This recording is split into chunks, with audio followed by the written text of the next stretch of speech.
So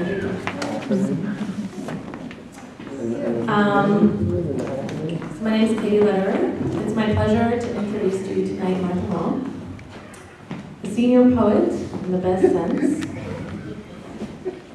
both ardently and patiently in love with language, concerted in her efforts to apprehend the world through words, and gently unremitting in her investigation of paradox, aporia, and the unsettling temporality of syntax. Ronk is one of our foremost intellectual poets. Unlike many poets one might characterize as intellectual, however, poets who tonally interrogate language, who operate polemically, Ronk approaches the interface between mind and world phenomenologically. As she writes in her essay, Poetics of Failure, the quotidian seems somehow a possible counter to skepticism, a check on self-involvement, and a refusal to admit that there's anything other to confront than oneself. Such poetry has the potential to map and blur the ground between self and world, past and present, local and abstract. It can reach for the uncanny, can approximate something both ordinary and utterly odd, in an alternation and oscillation that maintains both. Such an approach finds its aesthetic in a poem like Thee, from her newest collection, Partially Kept. Quote, when having finished Thee, the beginning again, the article, in the root of water fern, every eye may discern the form of a half moon. Every one, every eye, every age disappears, a dissolving moon, nothing to be seen through the smoke, the ashes, the sentence itself an integument of flexible green, evoking beginning and end. The work is melancholic, language as mourning, at once bemoaning the slippage of time, life, and love, even as it attempts, through the very medium it questions, to capture it. As Ronk writes in an earlier poem, quote, when it is raining for all time, and then it isn't. And when she looked at him, as he remembers it, the landscape moved closer than ever, and she did, and now he can hardly remember what it was like. Partially Kept, which is available in the back, Ronk's ninth collection reminded me of Beethoven's late quartets, bringing the emotional urgency of the earlier work to a more calm, more contemplative place, a place where deep mourning breaks out into beauty, restless passion into beautiful aesthetic meditation. Please welcome Martha Ronk.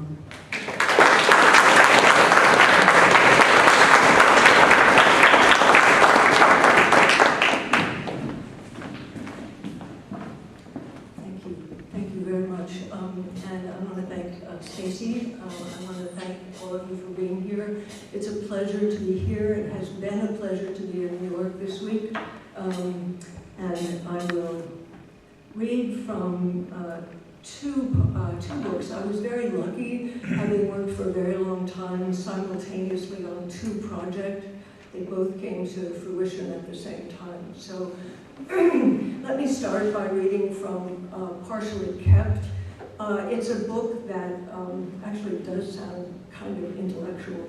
I was very interested in writing about gardens, and I was very interested in a 17th century essayist, Sir Thomas Browne, who wrote about gardens, but who had a very different idea about the world than we do, because his world was very highly ordered by God, unlike our world. So I was interested in writing some series of poems in which I utilized some of his phrases and put them into poems of mine. That's why it's partially kept. I kept part of him. And also I wanted to write about the way in which worlds and language and views of how you look at things disappear over time. So this is from Partially Kept.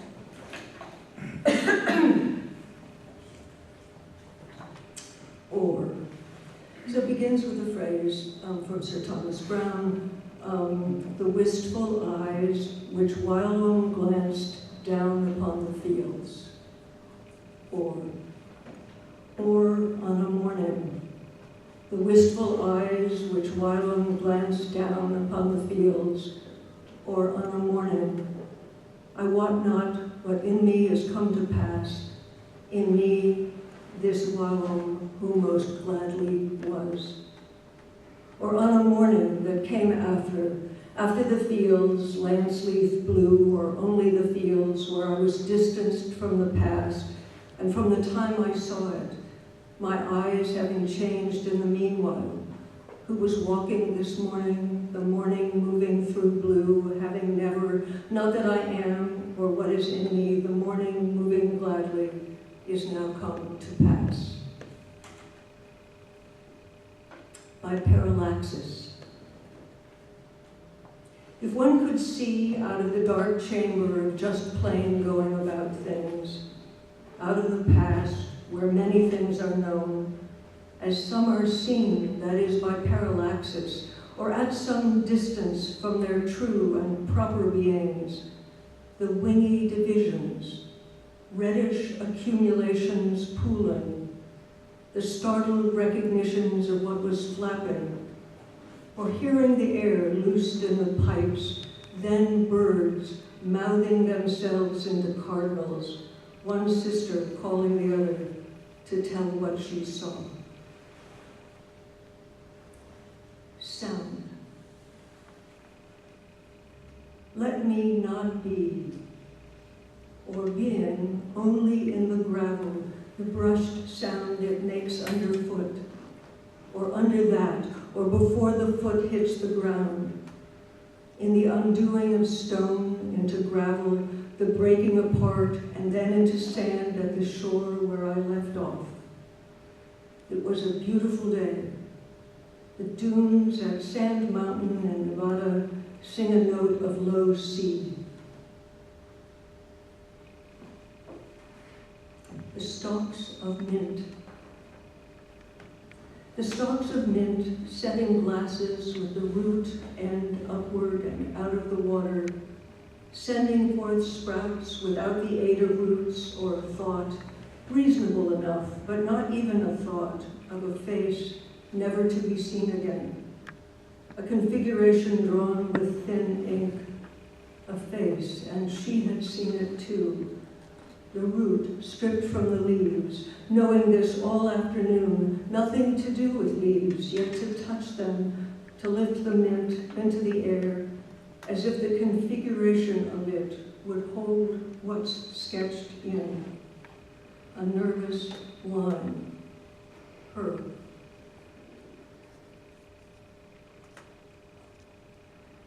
Refusal. Thus hath nature ranged the flowers, that the richest odor of plants surpasseth and astonisheth, yet doth not suffice. And I'm going to read two of the poems that are connected with one another. One of them is the poem. This is called Simple.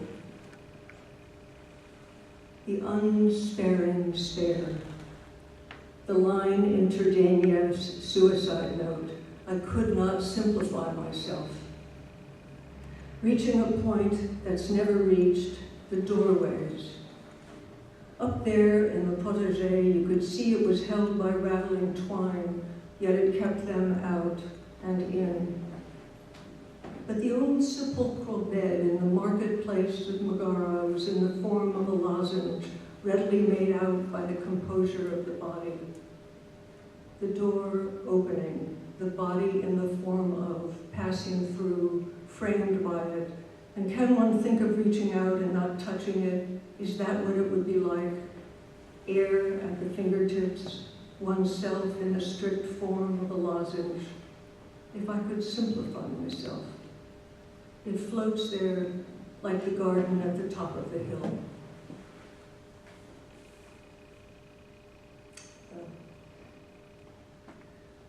When having finished the beginning again, the article, in the root of water fern, every eye may discern the form of a half moon. Everyone, every eye, every age disappears. A dissolving moon, nothing to be seen through the smoke and ashes. The sentence itself, an integument of flexible green, evoking beginning and end. A half mirrored, a whole, a half, and beginning again. And discernment, the quiet of parsing, the streets still, ruins one's ancestors recall, and filmic versions of the same. The root of the water fern, and time enough for the... And I'll read the last poem. This is indeed a melancholy book. This is the last poem in the book, The Light on the Water. The lamplight dimming at the end of a hand, the light dimming the transparent hand, the eventual fade from view. The field calm and flat, and the first to go as the sky claims all. It's never as if wind just pushed us along where there wasn't much and the river was narrow, the shore seemingly close at hand. And often we sat for a long time waiting. It was long ago, and I admire now the afternoon, the outing that had been planned, the light on the water that might have come. And a book that just came out, and I think it came out too recently actually to make its way here, is this book called Transfer of Qualities. And it's a book about, it's mostly prose poems, some prose essays, and a couple of sort of semi-fictions. And it's a book about the ways in which things and people exchange qualities with one another, so they sort of shift around. So the way I have to hold myself in relationship to the podium and so on. So I wanted to write about that and using prose poems to try to capture that way in which you could sort of meld the inside and the outside together. So, yeah, so these are prose poems. And they are different objects. The quotation that is the title comes from Henry James. For the subject in existence is logically constituted only by the object for which and to which and by which he lives. Corroded metal. What I found was a flat piece of metal, corroded, pocked, and shaped like a cloud. I hung it over the sink in lieu of a window and looked at it. We wonder what, if anything, objects want, if our rearranging satisfies some hidden need, not only of ours, but of theirs. Things found in the gutter and rescued, we say, are given another life. But as what? To be looked at, handled, to be made into what one wills, as if one were still a child and had no sense of the so-called value of a thing, but could find in a coil of wire, a bit of cardboard, a flat piece of metal, all the possible worlds one might want, given time enough to conjure. So perhaps it is this time of seeming eternity that objects want and have no way of requesting, just as we have no way of guaranteeing either for them or for ourselves. Excuse me.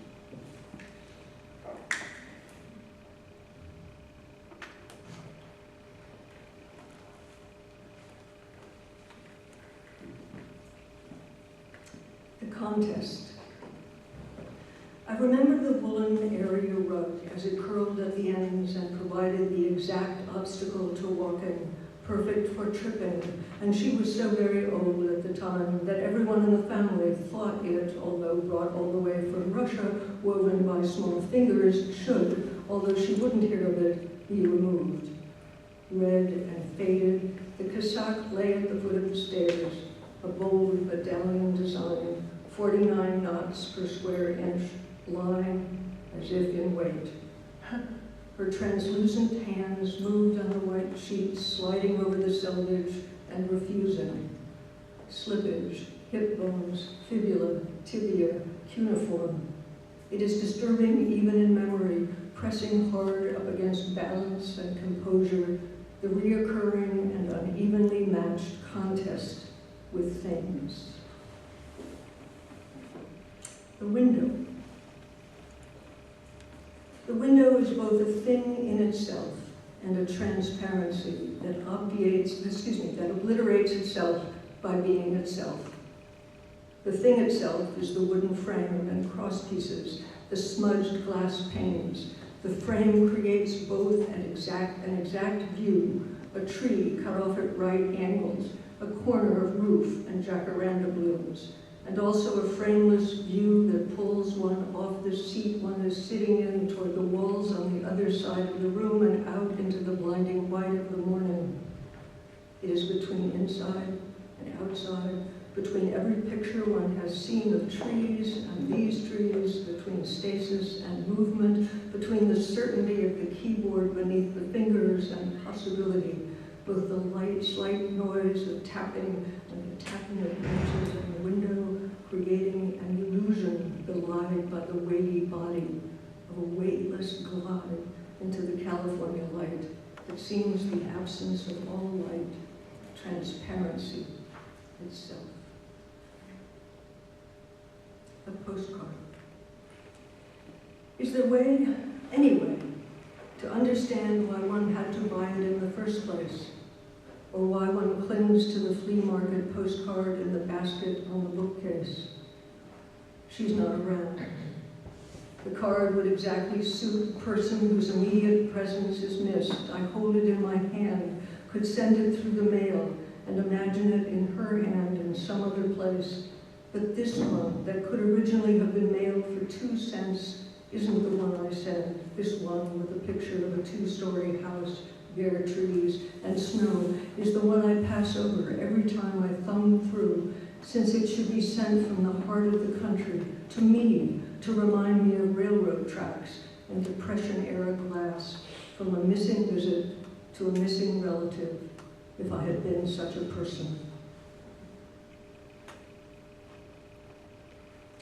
And besides objects that are scattered around in my house and elsewhere, I obviously wrote about the book as an object.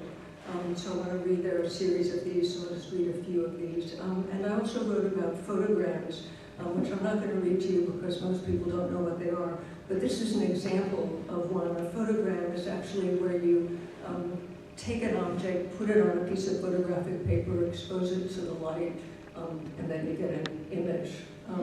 But this is called the book.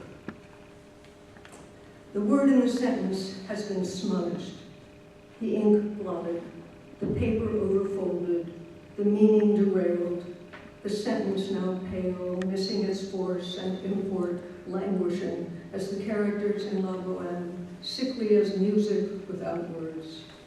The others, the ones still intact, try to make up for the missing word and proliferate a range of meanings consistent with the vocabulary, syntax, yet still it is the realm of guesses. Guesses as to the missing, as to the alternation in meaning, as to the endless possibilities contained in what would otherwise have been a quite mundane sentence leading to the next in the paragraph, but which now has taken over completely given the aggressive force of the uninvited guest. 2. For a writer, the intimacy of the image is in submitting completely to what one has imagined and put on the page. To oneself, one might say, and yet not oneself, an onanism without guilt, the subsuming embrace of an image abstract enough as not to flush the skin, yet vivid enough to cause a collapse into the lilies, as if trying to remember the name of the angels and archangels and all the company of heaven, although one never can, just the overwhelming smell of them at the side of the greenhouse door. So much white odor, dusty stamens, the moment of her modest rapture as she saw him appear in the archway with this single flower. The ceiling, a complex mosaic of blue and stars, Ave gratia plena Dominus tecum. 3. The book lies open and prone, but keeps closing itself like an irritating fan, as if the body beneath shifts position from side to side. The paper is there, the fingers are there, and they slip in and out of one another. Yet immersion in one of these things is not, one first thinks, an encounter with the material and restless thing on one's lap. It is rather an encounter with a tyranny of sorts, a haunting into the next hours as a character whom one has never met comes closer, not inhabiting exactly, not taking over thoughts and gestures, but warmer than a fictional character ought to be, standing too close, breathing too hard in an internal landscape that was once your own, and through which you are both walking, where the fictional snow is a kind of snow closer to confetti than raining, its texture not unlike the feel of the page underneath your fingers. It is useful to sit on if you're small. The side-to-side squirm on top of a large-side book slides into one's adult mind. Someone says, to put a dictionary underfoot while working at the computer. It is useless for looking up words. The print is minuscule, the online OED more efficient. Oversized have a special roped-off section in the library stacks. They are heavy to lift, to take home, to use. Often beautiful, with drawings of orioles, beetles, camellias, and vein lines. These oversized are awkward to hold. Their spread requires the expanse of a library table. Across this surface, into the feathers of the Audubon wing spread, and into the damp but preternaturally extended afternoon, it seems to go on and on, the winged power of uselessness.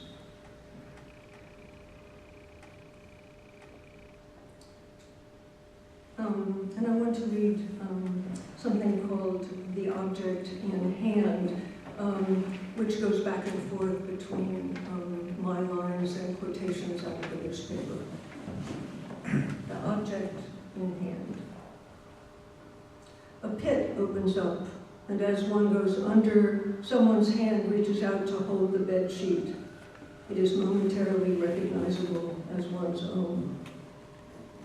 The photographer who took images of Marines killed in a June 26 suicide attack and posted them on his website was subsequently forbidden to work in Marine Corps-controlled areas of the country. The inability to hook one sentence to the next seemed impossible when the cup was passed back and forth from hand to hand, and the filament of connection managed to leap through the efficacy of a conjunction. The fruit crop is rotten, residents say, and the cost of a 66-pound bag of flour has skyrocketed to $100. Unable to remember where the police department was located, although the route to the hardware store went directly past, and unable to recall the name of the adjacent area where the gang murder had taken place, she held to the arm of the chair, rubbing her hand back and forth on the carving. His photos show a scene of horror, with body parts littering the ground. She found herself staring blankly at the wall as the newscaster's voice refused to dislodge itself from a low moan from behind the refrigerator in the left ear, and she put her hand to her head and held it there. The fact that these photos have been so incredibly shocking to people says that whatever they are doing to limit this type of photo getting out, it is nevertheless working. Her meager response was to touch each object on the shelf, begging them all to remain in place, as if they could hear, as if they had motive, as if efficacious. And I'll close with a couple of these prose poems in which people exchange quality ways with one another. And I think for those of you who have read Henry James, and I should confess that at the moment I'm reading a Colm Toibin book called The Master, which is a kind of fictionalized account of Henry James. You'll know that many of the characters, once they're in proximity with one another, start to, well, they all talk in the same way, but they also start to do other things in the same way. They all talk like Henry James characters. This is called Henry James, The Real Thing, which is a short story. It's not so much that I recognized her with certainty as that I was certain she was not brand new. She moved as if she were copying the ways people move. I told her that in one story, the characters who were the real thing proved no good at playing the roles of the genteel. I always buy everything I want, she said, because I have no bad habits.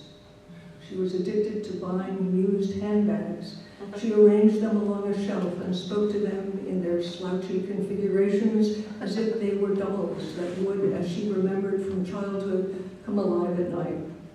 One by one, over a shoulder, by a side, clutched under an arm, they were functional enough, but lumped together on the shelf, they were ciphers for the postures that seemed far more real than her own as I stared at her, certain that despite her obvious youth, I had seen her before, worn and creased and slightly used. And this is called Rauschenberg. Can one say the stoop of her shoulder, the pull of a blouse against the back, her hair falling across her cheek, the pull of a thread at the hem, the pull of sympathy? Can one say the watering can in the Rauschenberg, the Renoir girl herself, pink pinafore, the green watering can pasted into the collage? The whole of the past may be longed for in its wholeness, but it only reappears in such fragments, reincarnated in the stoop of her shoulder as she leans over to talk to someone. And then, although this woman is young, her stoop only a momentary break in her extraordinarily erect posture, and nothing to do with the stoop of years. All that happened in black and white films she has never seen, and only lately has taken to watching, has now been visited upon her by the deadening image others of us know by heart.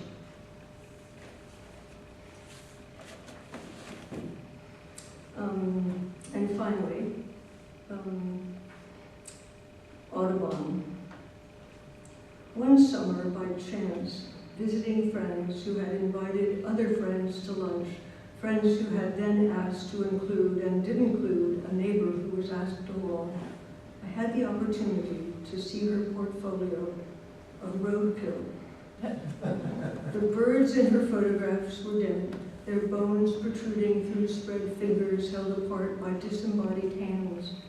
I asked her if she thought there was some intimate meaning to her pursuit of dead animals, dead birds, but instead of answering my question, she told the story of Audubon's failed efforts to paint a live bald eagle, his having to resort to killing the bird in order to be able finally to paint the picture which, in the original version, showed himself as an artist crawling across a distant rope bridge, puny and precariously perched. In later editions of the famous book, this small self-portrait was erased. Thank you very much.